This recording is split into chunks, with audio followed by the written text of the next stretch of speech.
જ્યારે 1 2 અને 3 કહું ત્યારે તમારે એક સાથે ખેંચવાની. ઓકે? અને કિરીટ સાહેબ એક આમને બે હાથ જોડી વિનંતી કહેજો. કેટલા 11 વાગે છૂટી 11:30? 11:30. એટલે પ્લીઝ આમને કહેજો કે હું ટીચર બધા આપણે 11:30 સુધી છીએ. એટલે 1 2 અને 3 બોલું ને ત્યાં લગી મને બોલવા દેજો. અમુક સ્કૂલમાં તો ગાડી લેવાની ઉતાવળમાં સાહેબ 1 બોલતા ઉપાડી ગઈ. એટલે ભાઈ ટાઈમ તો બોલવા. સંજય સાહેબને ફોન આવી ગયો તો એમને ખબર ન પડી કે કાળીઓ શું કરી ગયો. પણ કોઈ વાંધો નહીં, જીવું તો મળશું. એ તો પેમેન્ટ આ બધા ચોકલેટ ખવડાવી દેજો. ગાડી બીજા આપી, મને જ આપ્યું નહીં. સાહેબ તમે પૈસે ટકે બધી રીતે સુખી છો. હાલો એ બેટા કડને આ જાહેરાત આવી કે શું વચ્ચે? ચાલો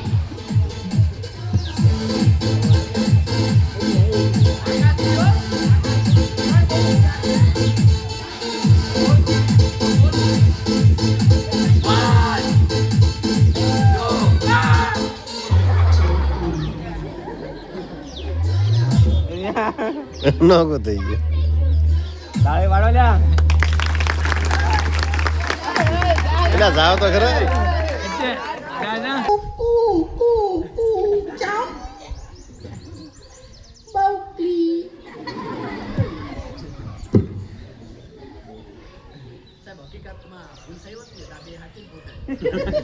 કોઈ કરકસર રાખી જ નથી બાકી. સંજય સાહેબ આ હાંડવાને મેં આ રીતે નહોતા પકડ્યા. તુષાર સાહેબ મૂકી દો, એ મૂકી દો. આ હાંડવાને મેં આ રીતે પકડ્યા. મૂકી દો આ રીતે. અને વિરાટ ટીચર આ રીતે પકડી અને તમારા તેજસ્વી વિદ્યાર્થીઓને મેં કીધું કે બાળકો કાઢ્યો ક્યાં જાય. હવે તો ઊંઘમાંથી ઉઠ નીચે ક્યાં જાય. ઓકે ઠીક છે, હવે શું બોલવું એમ. કાળીઓ રમત કરી ગયો હશે.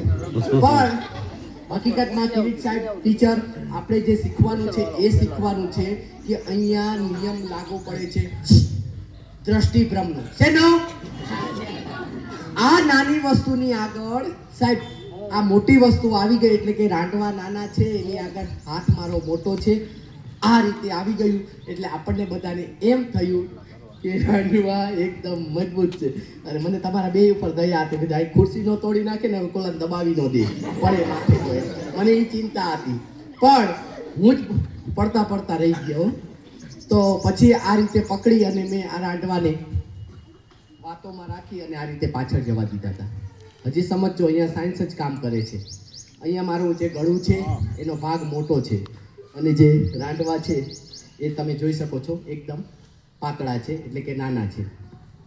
હવે આ જે રાંડવા છે એને આ બંને મિત્રોએ જોરથી એમની તાકાતથી આ રાંડવાને આ રીતે ખેંચ્યા. જેવા ખેંચ્યા એટલે પેલી પાછળ દોરી બાંધેલી હતી ને એ તૂટી ગઈ. બરોબર? પણ સાહેબ અહીંથી આ પ્રયોગ પતી નથી જતો. આ બધાને મેં આટલું કહી દીધું ને એટલે આ બધાને એમ થયું કે પગમાં બેડી પહેરાવી.